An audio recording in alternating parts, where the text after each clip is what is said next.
guys, it's Siobhan with Tukiti and Beyond. Welcome back to my channel. We're doing another episode of Starseed Origins today, and we're going to be talking about Spicans.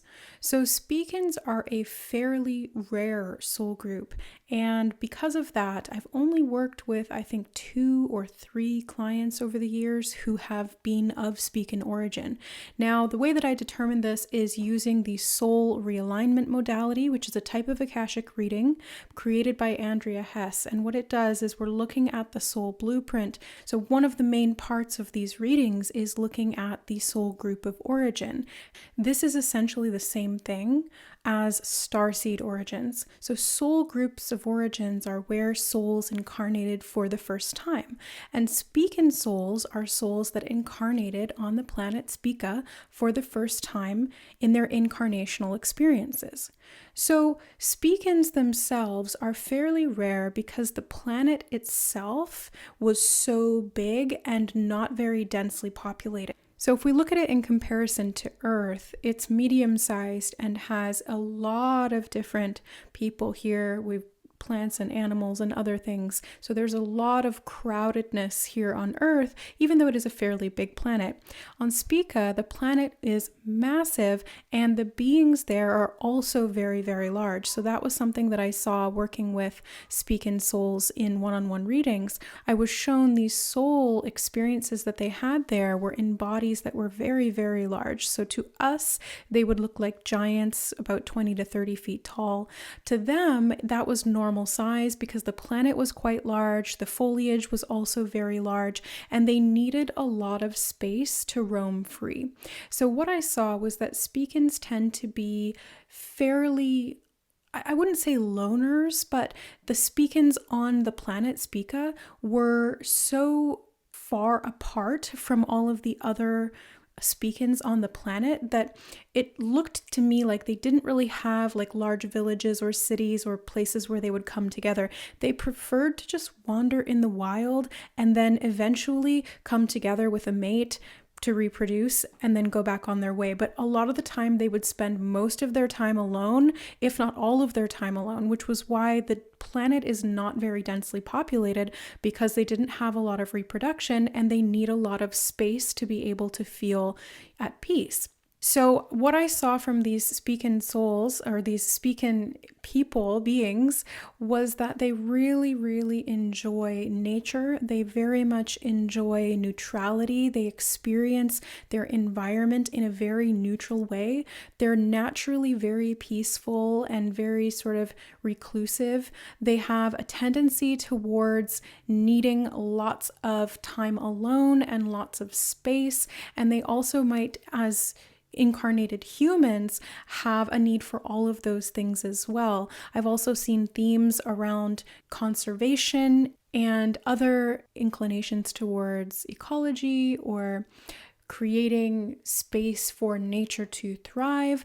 I've also seen Spican souls that really, really gravitate towards neighborhoods or places of living that are not sandwiched together in conventional suburban lots. They really thrive in larger spaces, so having acreages or having large backyards that allow them to have lots of free space to roam, even as a human. Spicans on the planet Spica, I saw and felt were very, very grounded. They were very connected to nature, but the Spicans on Earth as starseeds may actually struggle with feeling grounded, especially if they are constantly bombarded by other people or they live too closely with other people. That can create a lot of disharmony and disorganization for Spicans because they really do thrive best when they have lots of space and lots of alone time.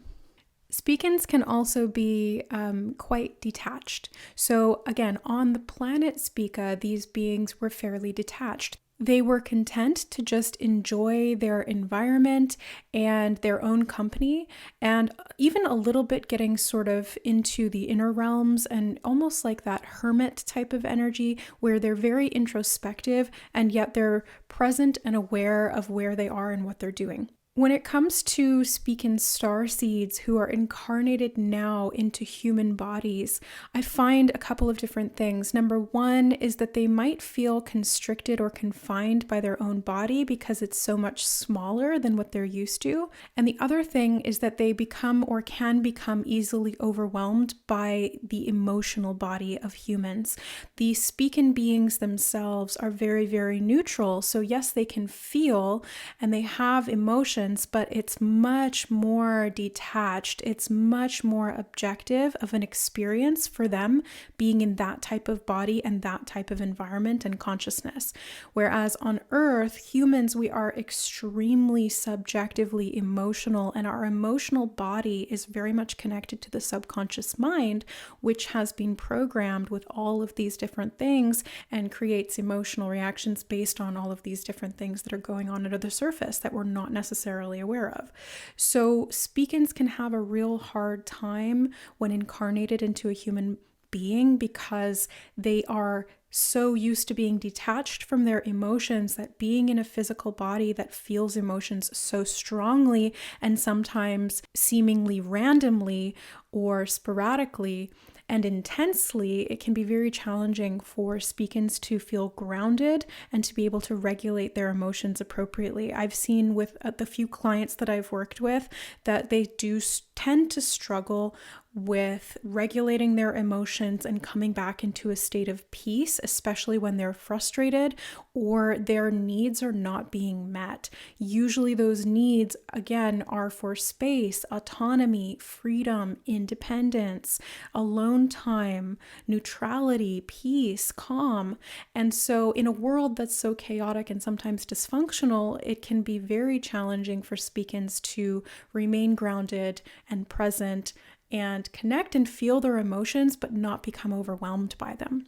So what I work on a one-to-one basis with my Spican clients is really learning to identify how to regulate those emotions through practical action. So what can they actually do that will help them to move that emotion or process that emotion appropriately instead of having it stuck inside them and continuing to circulate. So this can look like ruminating and things like that, which is counterproductive.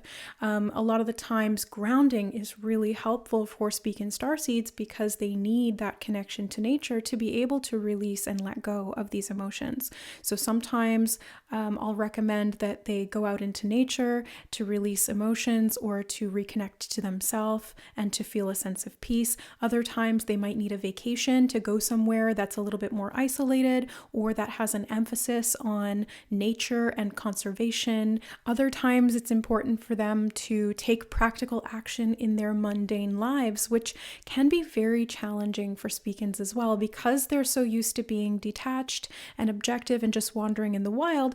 Being a human is the complete opposite of that. We have all these little tasks that we need to do, all these hoops that we need to jump through. There's a lot more planning, prioritizing, and structures and systems that we need to fit into here in the physical 3D world.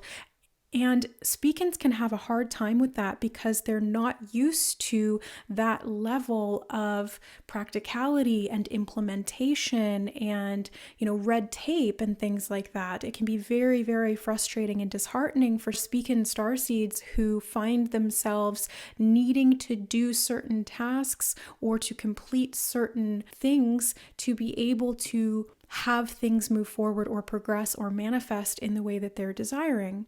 They might lose motivation quite easily because it's so challenging for them to initiate action and to see that action begin to make progress.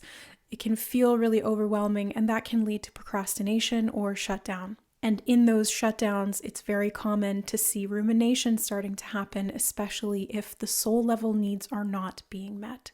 Part of that rumination can also show up as escapism. So being stuck in the emotional body and not being able to process it and not being able to make change in a physical, practical way as easily as they would like. Sometimes Spicans may be prone to escapism or finding ways to try and transcend what they need to deal with in a non-physical way. So that could be through manifestation, that could be through law of attraction, being drawn to spirituality, things like that that kind of give them the idea that they can move outside of the physical necessities of life and try to create or recreate that sense of peace and calm through a connection to the divine. Now, there's nothing wrong with that, but when it's used from a point of escapism, ultimately it's going to be counterproductive. It's going to produce the opposite result, because essentially what's happening is the energetic signature or frequency of that choice is misaligned,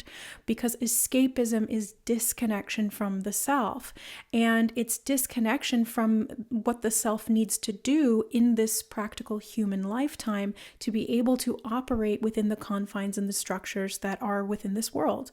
So because they struggle with these mundane, day-to-day things that we need to do as humans, sometimes they can completely step back from their responsibility in dealing with those things.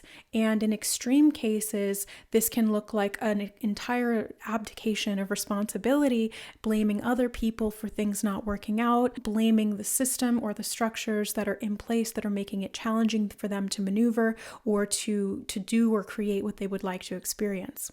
Stepping back from these types of responsibilities can result in a lack of manifestation of their desires. And so they might find themselves in a position where they don't have what it is that they want or need.